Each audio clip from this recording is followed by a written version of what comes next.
আষাঢ়ের বৃষ্টি মাথায় নিয়ে কেন্দ্রে কেন্দ্রে এইচএসসি ও সমমান পরীক্ষার্থীরা হলে পৌঁছাতে দেরি হওয়ায় সময় শিথিল, আটকে পড়াদের পৌঁছে দেয় quick response team.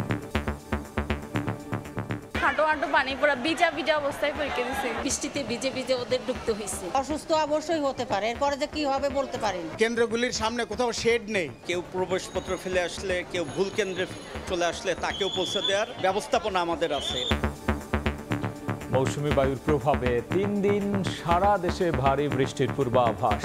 Sylhet, Chittagong সহ পাহাড়ি এলাকায় ভূমিধসের শঙ্কা, বন্দরনগরী সহ বিভিন্ন স্থানে জলাবদ্ধতায় ভোগান্তি। গাড়ি 3-4 বার চেঞ্জ করতে হয়েছে, কতটুকু এসে পানির জন্য বন্ধ হয়ে গেছে, আবার অন্য গাড়ি নিতে হয়েছে। হাঁটাচলা করতে রোড থেকে পারতেছি না। বৃষ্টিতে সেরকম খ্যাপ মারা যায় না, জলাবদ্ধতার কারণে একটু অস্বস্তিও হচ্ছে মানুষের। এটা আগামী 72 ঘন্টা মাঝারি ধরনের ভারী থেকে ভারী এবং কোথাও কোথাও কিন্তু অতি ভারী বৃষ্টিরও সম্ভাবনা আছে। দেখছিলেন প্রধান শিরোনাম। রাত 11টার সময় সঙ্গে আছি আমি গোলাম রাব্বি। এবার অন্যান্য শীর্ষ সংবাদ। গুলশানের 4 ফ্ল্যাটে চাবি নিয়ে গেছেন বেনজির, তালা খুলতে ম্যাজিস্ট্রেট নিয়োগ আদালতের। ছাগলকান্ডের মতিউরের জমির তথ্য চেয়ে চিঠি, এনবিআর এর ফয়সাল, বগুড়ায় বদলি। সমঝোতার আড়ালে ভারতের সঙ্গে চুক্তিতে হুমকির মুখে জাতীয় নিরাপত্তা, অভিযোগ মির্জা ফখরুলের। দেশের স্বার্থেই নিতে হয় বিদেশি ঋণ, বললেন পররাষ্ট্রমন্ত্রী। দেশে সক্রিয় 6,500-এরও বেশি অনলাইন জুয়ার টিম, পাচার হচ্ছে বিপুল অর্থ। দ্রুত আইন করা সহ মোবাইল অপারেটর আর্থিক প্রতিষ্ঠানে নজরদারির তাগিদ সিআইডির। মোবাইল ইন্টারনেটের গ্রাহক কমায় সিদ্ধান্ত বদল, বাতিলের 7 মাস পর ফিরছে 3 দিনের ডাটা প্যাকেজ। শাহজালালের 3rd টার্মিনাল ও চট্টগ্রাম বন্দরে চালু হচ্ছে 5G। এবং মাসের পর মাস অপেক্ষায়ও মেলে না ভিসা, দুর্ভোগ কমাতে বাংলাদেশিদের জন্য মেডিকেল ভিসা চালু করছে ভারত, কম খরচে সেবা নিশ্চিতের তাগিদ।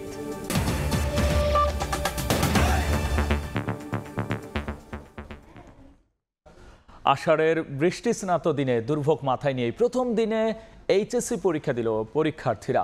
কাক ভেজা হয়ে পানি মারিয়েই কেন্দ্রে যেতে হয় তাদের, যানজটে পৌঁছাতেও দেরি হয় অনেকের। আর এই অবস্থায় পরীক্ষার্থীরা যেন 3 ঘন্টা পায়, সেভাবেই সমন্বয় করা হয় সময়। এক হাতে ছাতা, আরেক হাতে পরীক্ষার প্রবেশপত্র। রোববার সকালে বৃষ্টিতে ভিজে এভাবেই পরীক্ষার হলে আসতে হয় এইচএসসি ও সমমানের পরীক্ষার্থীদের। বৃষ্টি আর যানজটের কবলে পড়ে কেন্দ্রে পৌঁছাতে দেরি হয় অনেক পরীক্ষার্থীর।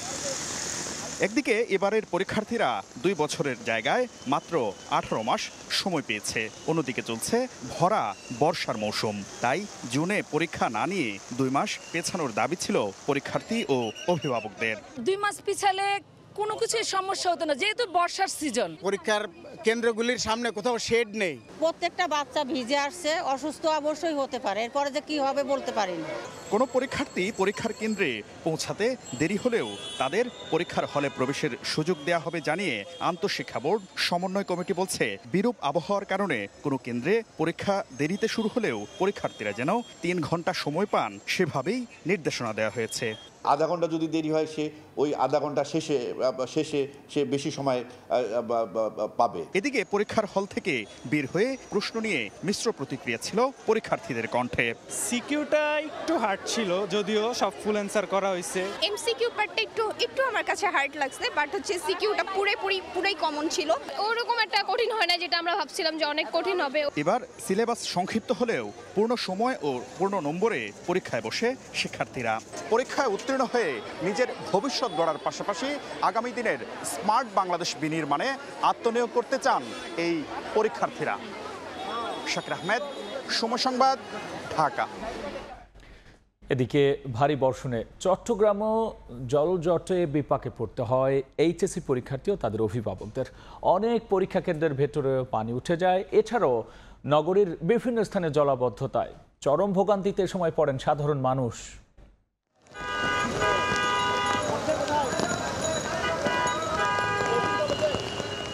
রোববার ভোররাত থেকেই একটানা বৃষ্টিতে নগরীর নিচু এলাকা থেকে শুরু করে অলিগলি সব জায়গা পানিতে ছাপিয়ে যায়। তার উপর মরার ওপর খাড়ার গা হয়ে দাঁড়ায় সামান্য বৃষ্টিতেই নগরীর জলাবদ্ধতার রূপ।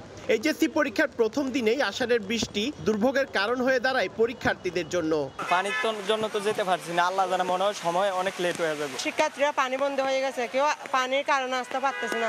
শুধু রাস্তাঘাটেই ভোগান্তি নয়, পানিতে তলিয়ে যায় পরীক্ষার কেন্দ্র। সকালের এক পশলা বৃষ্টিতে চট্টগ্রাম নগরীর কাপাসগোলা সিটি কর্পোরেশন মহিলা কলেজে পানি উঠে যায়, আর তা মারিয়ে পরীক্ষায় বসতে হয় শিক্ষার্থীদের।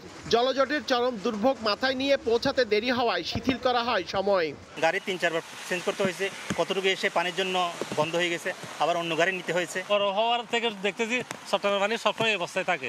এদিকে বৃষ্টিতে ভিজে অসুস্থ হওয়ার ভয়ে আগামী পরীক্ষাগুলোতে উপস্থিতি নিয়ে উৎকণ্ঠায় অভিভাবক পরীক্ষার্থীরা। আমি তো মনে করছি আমি ঠিক টাইমে এক্সামে আসতেই পারবো না। বাজে অবস্থার মধ্যে আসছি, তার উপরে এসে আবার এখানে ভিজে পুরো এক্সাম দিতে হয়েছে। হাঁটো পানি পুরো ভিজা অবস্থায় পরীক্ষা দিচ্ছি।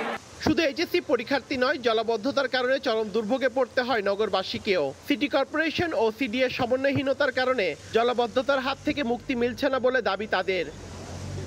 নগরীতে জলাবদ্ধতা নিরসনে 3টি সংস্থার 4টি প্রকল্পের কাজ চললেও তার কোনো সুফল পাচ্ছে না নগরবাসী। সামান্য কিংবা মুষলধারে বর্ষণেই পানির নিচে তলিয়ে যাচ্ছে বন্দরনগরী চট্টগ্রাম, যার কারণে আজকে এইচএসসি পরীক্ষার্থী থেকে শুরু করে সাধারণ মানুষজন পড়েছে চরম দুর্ভোগে। এই অবস্থা থেকে কখন পরিত্রাণ মিলবে এর উত্তর নেই যেন কারো কাছেই। নগরীর কাপাসগোলা এলাকা থেকে পার্থপ্রতিম বিশ্বাস, সময় সংবাদ, চট্টগ্রাম। মৌসুমী বায়ুর প্রভাবে 3 দিন সারা দেশে ভারী থেকে অতি ভারী বৃষ্টির পূর্বাভাস দিয়েছে আবহাওয়া দপ্তর। ভারী বর্ষণে চট্টগ্রাম, সিলেট সহ কোথাও কোথাও আবার ভূমিধসেরও সতর্কতা জারি করা হয়েছে। সমুদ্র বন্দরগুলোকে 3 নম্বর স্থানীয় সতর্ক সংকেত দেখাতেও বলা হয়েছে। আষাঢ়ের মধ্যভাগে এসে চেনা রূপে ধরা দিয়েছে বর্ষা। সক্রিয় হয়ে ওঠা মৌসুমী বায়ুর প্রভাবে বৃষ্টিতে ভিজেছে সারা দেশ। দিনভর কখনো মুষলধারে, কখনো ঝিরিঝিরি ভুগিয়েছে সব মানুষকে। সপ্তাহের প্রথম কর্মদিবস হওয়ায় ভোগান্তির মাত্রা ছিল কিছুটা বেশি। বৃষ্টিতে সেরকম খ্যাপ মারা যায় না, গাড়ি না চালালে তো সংসার চলবে না। জলাবদ্ধতার কারণে একটু অস্বস্তিও হচ্ছে মানুষের। আষাঢ়ে বর্ষণের এই ধারা আগামী 5 জুলাই পর্যন্ত চলতে পারে বলে জানিয়েছে আবহাওয়া অধিদপ্তর। আর আগামী 72 ঘন্টার জন্য জারি করেছে ভারী বর্ষণ সতর্কবার্তা। সঙ্গে ভারী বৃষ্টিতে দেশের বিভিন্ন এলাকায় পাহাড় ধসের শঙ্কার কথাও বলছে তারা। রংপুর, সিলেট এবং চট্টগ্রাম এই সকল জায়গায় কিন্তু অতি ভারী বৃষ্টির সম্ভাবনা রয়েছে। চট্টগ্রাম এবং সিলেট এই দুটি বিভাগের যে সকল পাহাড়ি এলাকা আছে সেগুলো পাহাড় ধস হওয়ার সম্ভাবনা আছে, সেই সতর্কতাও আমরা জারি করেছি। এছাড়া উত্তর বঙ্গোপসাগর, বাংলাদেশের উপকূলীয় এলাকা এবং সমুদ্র বন্দরসমূহের উপর দিয়ে দমকা অথবা ঝড়ো হাওয়া বয়ে যেতে পারে। তাই সমুদ্র বন্দরসমূহকে 3 নম্বর স্থানীয় সতর্কতা সংকেত দেখিয়ে যেতে বলা হয়েছে। সক্রিয় মৌসুমী বায়ুর কারণে কিন্তু সারা দেশে বৃষ্টিপাত হচ্ছে, 72 ঘন্টা পর্যন্ত থাকার সম্ভাবনা রয়েছে এবং সেটা আগামী আরও 5 থেকে 6 তারিখ পর্যন্ত কিন্তু মাঝারি ধরনের ভারী থেকে ভারী এবং কোথাও কোথাও কিন্তু অতি ভারী বৃষ্টিরও সম্ভাবনা আছে। তবে সারা দেশে দিন ও রাতের তাপমাত্রা সামান্য হ্রাস পেতে পারে, যদিও বাতাসে জলীয় বাষ্পের আধিক্য থাকায় গরমের অনুভূতি খুব একটা কমবে না বলেও জানিয়েছেন আবহাওয়াবিদরা। আল আমিন তুষার, সময় সংবাদ, ঢাকা। গুলশানের 4 ফ্ল্যাটের চাবি নিয়ে গেছেন সাবেক আইজিপি বেনজির আহমেদ। তালা খুলতে তাই এবার ম্যাজিস্ট্রেট নিয়োগ দিলেন আদালত। অন্যদিকে ছাগলকাণ্ডে আলোচিত মতিউর রহমানের সম্পত্তির হিসাব চেয়ে ঢাকা সহ বিভিন্ন সাব রেজিস্ট্রি অফিসে চিঠি দিয়েছে দুদক। বেনজির ও মতিউরের বিরুদ্ধে এই সপ্তাহে মামলার কথাও ভাবছে সংস্থাটি। সাবেক পুলিশ মহাপরিদর্শক বেনজির আহমেদের বিরুদ্ধে দ্রুত গতিতে এগিয়ে চলেছে দুদকের অনুসন্ধান। মাঠ পর্যায় থেকে তথ্য নেওয়া শেষে এখন চলছে যাচাই বাছাই। এই সপ্তাহেই বেনজির ও তার পরিবারের বিরুদ্ধে মামলা করার কথাও ভাবছে সংস্থাটি। এর আগে 3 দফায় বেনজির আহমেদের 697 বিঘা জমি, 12টি ফ্ল্যাট, 33টি ব্যাংক হিসেব সহ বিপুল পরিমাণ সম্পত্তি জব্দ করেছে দুর্নীতি দমন কমিশন। কিন্তু গুলশানে স্ত্রী ও মেয়ের নামে থাকা 4টি ফ্ল্যাট জব্দ নিয়ে বেকায়দায় পড়ে যায় সংস্থাটি। গত 13 জুন গুলশান 1-এর র্যাঙ্কন আইকন টাওয়ারে থাকা 4টি ফ্ল্যাট তালাবদ্ধ থাকায় ঢুকতে পারেনি দুদকের টিম। ভবনটিতে গিয়ে দুদক জানতে পারে ফ্ল্যাটগুলোর চাবি রয়েছে বেনজির ও তার পরিবারের কাছে।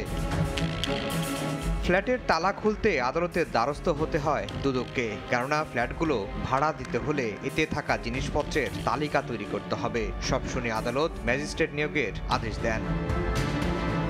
এদিকে ছাগলকাণ্ডে আলোচিত মতিউর রহমানের সম্পত্তির হিসেব চেয়ে ঢাকা সহ দেশের বিভিন্ন জেলার সাব রেজিস্ট্রি অফিসে চিঠি দিয়েছে দুদক। তার বিরুদ্ধেও খুব শিগগিরই মামলা করতে যাচ্ছে সংস্থাটি। রাষ্ট্রের সর্বোচ্চ আইন কর্মকর্তা বলছেন, সরকারি কর্মকর্তা কর্মচারীদের আয় ব্যয়ের হিসেব দেওয়া উচিত।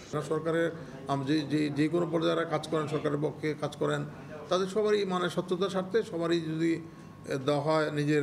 আমি যখন ঢুকলাম এই অফিসে, আমি একটা দিলাম, স্টেটমেন্ট দিলাম, পরে আমি যখন বছর আমি স্টেটমেন্ট দিই আমার কি বাড়ছে বা কি কমছে এবং আমার সোর্সটা আমি বলতে হবে আমাকে। এটা তো প্রত্যেকের জন্য দেওয়া। আপিল বিভাগ বলে দিচ্ছে কারো যদি আটকাতে হয় আটকাতে পারবে তারা, তবে 3 দিনের ভিতরে কোর্টের থেকে অর্ডার আনতে হবে। দুর্নীতির মামলা দ্রুত নিষ্পত্তিতে দুদকের পাশাপাশি রাষ্ট্রপক্ষ কাজ করবে বলেও জানান অ্যাটর্নি জেনারেল। আফজাল হোসেন, সময় সংবাদ, ঢাকা। এদিকে দুর্নীতির অভিযোগ ওঠা এনবিআর এর প্রথম সচিব কাজী আবু মাহমুদ ফয়সালকে বদলি করা হয়েছে বগুড়ায়। এনবিআর এর কর প্রশাসন বিভাগের প্রথম সচিব মোহাম্মদ শাহিদুজ্জামানের সই করা চিঠিতে এই তথ্য জানা গেছে। ওই চিঠিতে মাহমুদ ফয়সালকে বগুড়া কর অঞ্চলের পরিদর্শী রেঞ্জ 1-এ বদলি করা হয়েছে। তার জায়গায় বগুড়া কর অঞ্চলের পরিদর্শী রেঞ্জ 1-এর অতিরিক্ত কর কমিশনার মোহাম্মদ মনিরুজ্জামানকে দায়িত্ব দেওয়া হয়েছে। এর আগে মাহমুদ ফয়সালের নামে বেনামে থাকা 16 কোটি টাকার সম্পদ জব্দের আদেশ দেন আদালত। খোঁজ মিলেছে তার 700-রও বেশি ব্যাংক অ্যাকাউন্টের। ভারতের সঙ্গে সমঝোতার আড়ালে চুক্তি হয়েছে দাবি করে বিএনপির মহাসচিব মির্জা ফখরুল ইসলাম আলমগীর বলেছেন, এতে হুমকির মুখে পড়বে জাতীয় নিরাপত্তা। বিকেলে গুলশানে বিএনপি চেয়ারপারসনের রাজনৈতিক কার্যালয়ের সংবাদ সম্মেলনে তিনি এমন দাবি করেন। সরকার ভারতের সঙ্গে দর কষাকষির ক্ষমতা হারিয়েছে বলেও মন্তব্য মির্জা ফখরুলের। সরকার প্রধান শেখ হাসিনা ভারতের সাথে যে 10টি সমঝোতা স্মারক সই করেছেন তা গোলামির নবতর সংস্করণ মাত্র। সমঝোতার আড়ালে যে সকল চুক্তি করা হলো তা বাংলাদেশকে আজীবনের জন্য ভারতের গোলামে পরিণত করবে। রেল যোগাযোগের নামে করিডোর প্রদানের মাধ্যমে যা করা হয়েছে তাতে আমাদের সার্বভৌমত্ব, জাতীয় নিরাপত্তা মারাত্মক হুমকির মুখে পড়বে। বাংলাদেশের স্বাধীনতা, সার্বভৌমত্বকে জলাঞ্জলি দিয়ে শেখ হাসিনা বাংলাদেশকে দীর্ঘমেয়াদে ভারতের গোলামী চুক্তির গভীর ফাঁদে ফেরার সেই ঘৃণ্য ষড়যন্ত্রে লিপ্ত হয়েছে। বাংলাদেশ জাতীয় দল এই সকল দেশ বিরোধী চুক্তি অথবা সমঝোতা প্রত্যাখ্যান করছে। এতে হয় উল্লেখ করে পররাষ্ট্রমন্ত্রী ডক্টর হাসান মাহমুদ বলেছেন, বাজেটে বিদেশের ঋণ নির্ভরতা কমে এসেছে। জাতীয় সংসদে 2024-25 অর্থ বছরের বাজেট বিল পাশের পর তাৎক্ষণিক প্রতিক্রিয়ায় এই কথা বলেন পররাষ্ট্রমন্ত্রী। তিনি বলেছেন, প্রতি বছর বাজেট পাশের পর একটি মহল একে উচ্চাভিলাষী বলে সমালোচনা করে আসছে। পেশ করার পর বা বাজেট পাশ হওয়ার পর একটি মহল বলে এই বাজেট উচ্চাভিলাষী, এটি বাস্তবায়নযোগ্য না। কিন্তু গত 15 বছরে প্রতিটি বাজেটের বাস্তবায়নের হার হচ্ছে 92 থেকে 96%। বিদেশ নির্ভরতা কমে সেটি 15-20% নেমে এসছে এবং আমরা অনেক বিদেশি ঋণ ফিরিয়ে দিই। কিছু বিদেশি ঋণ নিতে হয় দেশের অর্থনীতির স্বার্থে, সামগ্রিক অর্থনীতির স্বার্থে, বৈশ্বিক অর্থনীতির স্বার্থে, এবং আমরা যাদের কাছ থেকে নিই সেখানে আমরা মেম্বার। অর্থ মন্ত্রণালয় আয়োজিত বাজেটোত্তর নৈশভোজে অংশ নিলেন প্রধানমন্ত্রী শেখ হাসিনা। সন্ধ্যায় এই নৈশভোজের আয়োজন করা হয়। বাজেট পাশের পর এই আয়োজনটি দীর্ঘদিন ধরেই চলে আসছে। সন্ধ্যায় রাজধানীর বঙ্গবন্ধু আন্তর্জাতিক সম্মেলন কেন্দ্রে পৌঁছালে প্রধানমন্ত্রীকে স্বাগত জানান অর্থমন্ত্রী AH মাহমুদ আলী। এরপর অর্থমন্ত্রী ও প্রতিমন্ত্রীকে সঙ্গে নিয়ে টেবিলে টেবিলে ঘুরে নৈশভোজে উপস্থিত অতিথিদের সঙ্গে কুশল বিনিময় করেন সরকার প্রধান শেখ হাসিনা। বাজেট পরবর্তী এই আয়োজনে উপস্থিত ছিলেন সংসদের বিরোধী দলীয় নেতা, মন্ত্রিপরিষদের সদস্য, আইন প্রণেতা সহ সংশ্লিষ্ট ঊর্ধ্বতন সামরিক বেসামরিক কর্মকর্তারা।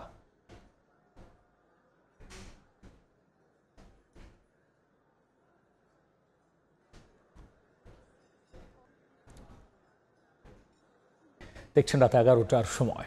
কনকায় দীর্ঘদিন পর্যন্ত খাবার থাকে গার্ডেন ফ্রেশ। ভালো থাকুন আপনিও। Concha fridge. দেশে 6,500-এরও বেশি অনলাইন জুয়ার টিম সক্রিয় বলে ধারণা সিআইডির। অনলাইন জুয়ার মাধ্যমে অর্থ পাচার রুখতে দ্রুত আইন করার পাশাপাশি মোবাইল অপারেটর আর বিকাশ নগদের মতো আর্থিক সেবা প্রতিষ্ঠানগুলোকে নজরদারিতে আনার তাগিদ সিআইডি প্রধানের। দুপুরে সংস্থাটির কার্যালয়ে এক গবেষণা প্রতিবেদন উপস্থাপন অনুষ্ঠানে সিআইডির প্রধান বলেছেন, অনলাইন অপরাধ নিয়ন্ত্রণে সম্মিলিত প্রচেষ্টা দরকার।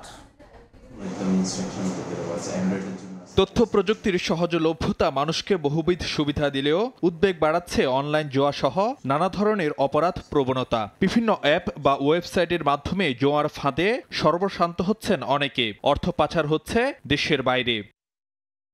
রোববার অনলাইন জুয়া ও মোবাইল অ্যাপের মাধ্যমে অবৈধ অর্থ স্থানান্তর নিয়ন্ত্রণের চ্যালেঞ্জ বিষয়ক এক গবেষণা প্রতিবেদন উপস্থাপন করে পুলিশের অপরাধ তদন্ত বিভাগ সিআইডি। প্রতিষ্ঠানটি জানায়, অনলাইন জুয়া নিয়ন্ত্রণে বড় চ্যালেঞ্জ তথ্যের ঘাটতি, গবেষণার অভাব আর সুনির্দিষ্ট আইন না থাকা। স্পষ্ট কোনো তথ্য না থাকলেও সিআইডির ধারণা দেশে 6,500-এর বেশি অনলাইন জুয়ার টিম রয়েছে।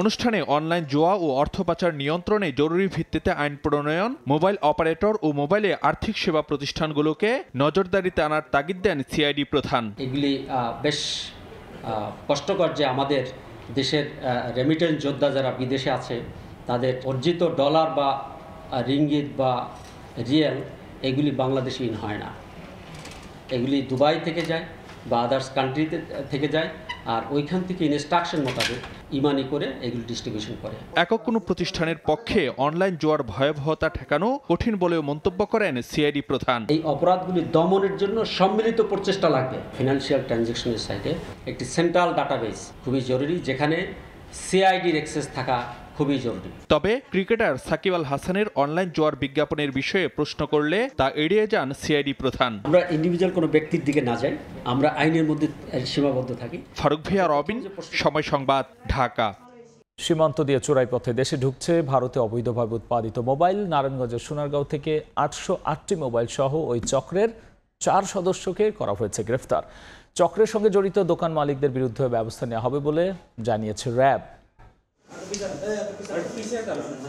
মোবাইল শোরুমের বিক্রয়কর্মী আবু তাহের চাকরির পাশাপাশি গড়ে তোলেন মোবাইল চোরাচালান চক্র। 3 বছর ধরে ভারত থেকে অবৈধভাবে বিভিন্ন ব্র্যান্ডের মোবাইল ফোন কুমিল্লা সীমান্ত দিয়ে নিয়ে আসতো চক্রের সদস্যরা। চোরাই মোবাইল যেটি নারায়ণগঞ্জের সোনারগাঁও এলাকায় শনিবার রাতে অভিযান চালিয়ে চক্রের মূল হোতা তাহের সহ 4 জনকে গ্রেফতার করে র্যাব 3। জব্দ করা হয় প্রায় 1.5 কোটি টাকা মূল্যের 808টি মোবাইল। গত 1.5 মাসে তারা আমাদের কাছে যে তথ্য দিয়েছে যে 5টি বড় চালান তারা নির্বিঘ্নে আইন শৃঙ্খলা রক্ষাকারী বাহিনীর চোখকে ফাঁকি দিয়ে ঢাকাতে নিয়ে আসতে সক্ষম হয়েছে। এই প্রতিটি চালানেই প্রায় 500টির মতো মোবাইল তারা পাচার করে নিয়ে এসেছে। গাজার প্যাকেটগুলি যেভাবে থাকে ঠিক একইভাবে কিন্তু এই মোবাইলগুলি 8টি 9টি 10টি মোবাইলের একটি ছোট ছোট করে প্যাকেট করে এই মোবাইলগুলি কিন্তু সীমান্তের ওই পার থেকে হাতে হাতে বাংলাদেশে এভাবে ঢুকছে। র্যাব জানায়, চোরাই মোবাইল তারা কুমিল্লা ও ঢাকার বিভিন্ন শোরুমের মালিকদের কাছে বিক্রি করত। অভিযুক্ত দোকান মালিকদের বিরুদ্ধেও ব্যবস্থা নেওয়ার কথা জানায় র্যাব। তারা কোন কোন মার্কেটে কোন কোন ব্যক্তিদের কাছে এই মোবাইলগুলি বিক্রি করেছে বা বিক্রি করছে, তাদের গ্রাহক কারা, সেগুলির ব্যাপারে আমরা অবশ্যই বিস্তারিত তথ্য নিব এবং তাদের বিরুদ্ধেও আমাদের অভিযান চলবে। ভারত ও বাংলাদেশে মোবাইল চোরাচালানের সাথে সংশ্লিষ্ট অন্যান্য সদস্যদের খোঁজ করছে র্যাব। আমাদের অভিযান পরিচালনা বিভিন্ন সময় হচ্ছে। আসিফ মোহাম্মদ সিয়াম, সময় সংবাদ, ঢাকা। এবার বাণিজ্যের খবর।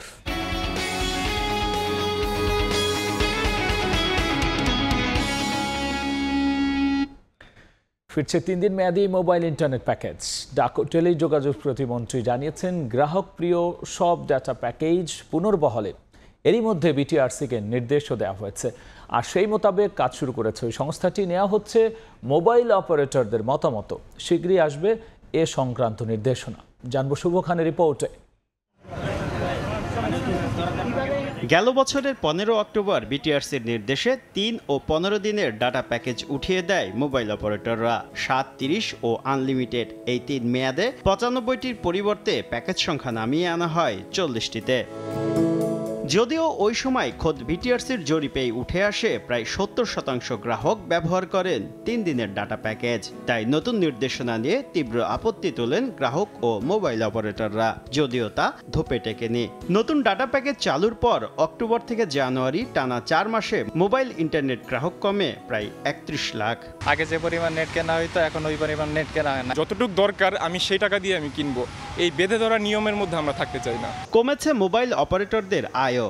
2023 সালের দ্বিতীয় প্রান্তিক অর্থাৎ এপ্রিল ও জুন এই 3 মাসে জিপি, রবি ও বাংলালিংকের বিকৃত সেবার আয় ছিল 7,993 কোটি টাকা, প্রবৃদ্ধির হার 7.23%। তবে চতুর্থ প্রান্তিক অর্থাৎ অক্টোবর থেকে ডিসেম্বর পর্যন্ত আয় বাড়লেও প্রবৃদ্ধির হার ছিল ঋণাত্মক 1.76%। ম্যাক্সিমাম কাস্টমার বেসই কিন্তু 3 দিনটা প্রিফার করে এবং সেটা চলে যাওয়ার পরে কিন্তু আমাদের ইম্প্যাক্টটা বেশ বড় হয়েছে। এই অবস্থায় জনপ্রিয় সব ডাটা প্যাকেজ আবার চালু করতে বিটিআরসিকে নির্দেশ দিয়েছেন ডাক ও টেলিযোগাযোগ প্রতিমন্ত্রী। গ্রাহকদের যেটা পছন্দের বা প্রিয় সেটা আমরা যাতে কনসিডার করি, এটা আমি বলেছি তাদেরকে। বিটিআরসির সবশেষ তথ্য মতে দেশে মোবাইলে ইন্টারনেট ব্যবহার করেন 12,51,00,000 গ্রাহক। শুভ খান, সময় সংবাদ, ঢাকা। বিশ্বের অন্যতম জনবহুল দেশ ভারতে বিদেশি পর্যটকের মধ্যে দ্বিতীয় অবস্থানে আছেন বাংলাদেশিরা, যার মধ্যে প্রায় 80% যান চিকিৎসার জন্য। তবে ভারতের চিকিৎসা ভিসা পেতে পোহাতে হচ্ছে চরম ভোগান্তি, আর তাই দুর্ভোগ লাঘবে চালু হচ্ছে ই-মেডিকেল ভিসা। এ বিষয়ে বিস্তারিত জানবো সুব্রত আচার্যের রিপোর্টে। ভারতে চিকিৎসা করাতে আসা বেশিরভাগ বাংলাদেশি পর্যটকের ঠিকানা কলকাতার বাইপাস লাগোয়া মুকুন্দপুরের হাসপাতাল পল্লী।